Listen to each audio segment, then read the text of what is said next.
ঈদকে সামনে রেখে প্রিয়জনদের সাথে ঈদের আনন্দ ভাগাভাগি করতে যাত্রীদের বেশ কিছু ভিড় দেখা দিয়েছে কুমিল্লা রেলওয়ে স্টেশনে। তবে আরও বেশ কিছুদিন পর থেকে সরকারি সহ বেসরকারি কলকারখানাগুলো বন্ধের পরে দ্বিগুণ যাত্রীর ভিড় হতে পারে। তবে আপনাদের যদি একটু জানিয়ে রাখি, কুমিল্লা রেলওয়ে স্টেশনের পাশাপাশি কুমিল্লা বাস স্ট্যান্ড সহ আরও বেশ কিছুদিন পর থেকে কিন্তু যাত্রীদের আরও বেশি সমাগম হতে পারে। এই নিয়ে বিস্তারিত সিয়াম হোসেন প্রীতম, কুমিল্লা।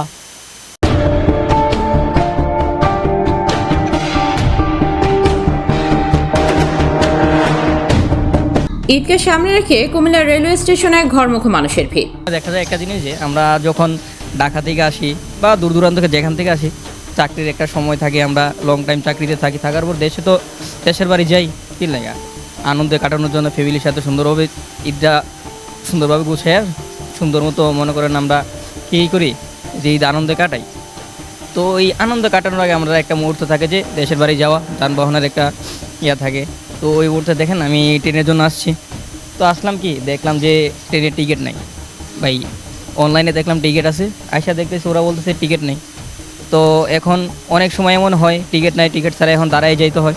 দাঁড়াই যাইতে গেলে এখন পিটিপিরা দাবি করে যে যেই ভাড়া আমাদের 120 টাকা, এই ভাড়া দাবি করে 1000 টাকা। তো দিন শেষে এটা ভোগান্তির কারণ হয়ে দাঁড়ায়। তো একটাই চাওয়া যে এই ভোগান্তিগুলো যাতে নেক্সটে না হয়, ওইটা একটু সতর্ক করে দেওয়া, সরকার যাতে এটা ভালোভাবে দেখে, যাতে এই দাবিগুলো আমাদের যাতে সরকার ঠিকঠাকভাবে সিন্ডিকেটটা বন্ধ করে যাতে সুন্দরভাবে আমাদের যাওয়াটা ঠিকঠাক হয়।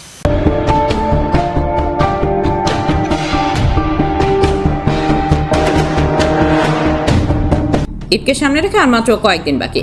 এরই মধ্যে প্রিয়জনদের সঙ্গে ঈদের আনন্দ ভাগাভাগি করতে ঘরমুখো মানুষের ভিড় বাড়তে শুরু করেছে কুমিল্লা রেলওয়ে স্টেশনে। দূর দূরান্ত থেকে আসা যাত্রীরা ট্রেনে করে নিজ নিজ গন্তব্যে ফিরতে স্টেশনে ভিড় করছেন। রেলওয়ে সূত্রে জানা গেছে এখনও সরকারি ছুটি শুরু হয়নি, তবে ঈদের ছুটি ও বিভিন্ন কলকারখানা বন্ধ হওয়ার পর যাত্রীদের চাপ আরও দ্বিগুণ বৃদ্ধি পাবে বলে ধারণা করা হচ্ছে। আসলে একজন সচেতন নাগরিক হিসেবে আমি চাইবো যে বর্তমানে ঈদের সময় যারা দেশের বাড়িতে যায় তাদের একটা সিন্ডিকেট তৈরি হয়েছে, যে যারা বাস ট্রেন অথবা যত যানবাহন যায় তাদের থেকে বেশি টাকা ভাড়া রাখে আর কি। আমার চাওয়া থাকবে এই বর্তমান সরকারের কাছে যে এই সিন্ডিকেটটা যাতে বন্ধ হয়। হ্যাঁ, তারা কি করে যে 500 টাকা ভাড়া তারা 600, 700, 800 টাকা।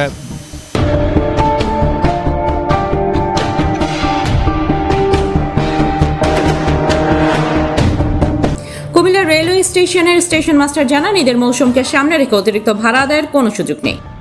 যদি এরকম কোনো অভিযোগ, এটা তো আমার কাউন্টার থেকে টিকিট দিচ্ছেই না, অভিযোগ তো আসার কোনো প্রশ্নই আসে না। আমার সিটওয়ালা টিকিট যদি কাউন্টার থেকে দিত তাহলে অভিযোগ আসার সম্ভাবনা ছিল। যদি এ ধরনের কোনো অভিযোগ পাওয়া যায় তাহলে আইন অনুযায়ী ব্যবস্থা গ্রহণ করা হবে। তিনি আরও জানান, ঈদ উপলক্ষে কুমিল্লা স্টেশন থেকে যাত্রীদের ট্রেন ভ্রমণে বিশেষ সেবা ও নিরাপত্তা নিশ্চিত করার জন্য প্রয়োজনীয় ব্যবস্থা গ্রহণ করা হয়েছে। যাত্রীদের কোনো ভোগান্তি নাই, তারা সুন্দর নির্বিঘ্নে রেল ভ্রমণ করতে পারবে, সেইভাবে আমরা বাংলাদেশ রেলের পক্ষ থেকে ব্যবস্থা রাখা হয়েছে। না, এখানে যেহেতু অনলাইন সিস্টেম, আসনবিহীন টিকিট, এখানে অতিরিক্ত ভাড়ার তো প্রশ্নই আসে না। একটা বাংলাদেশের নাগরিক, সচেতন নাগরিক আসনবিহীন টিকিট কেন অতিরিক্ত ভাড়া দেবে? আর এটা অনলাইনে টিকিট, সেখানে অতিরিক্ত ভাড়া প্রশ্নই আসে না, যা ভাড়া তাই অনলাইনের মাধ্যমে তারা টিকিট নেবে। যাত্রীদের নির্বিঘ্ন ও স্বস্তিদায়ক ভ্রমণ নিশ্চিত করতে রেলওয়ে কর্তৃপক্ষ সর্বোচ্চ চেষ্টা চালিয়ে যাচ্ছে।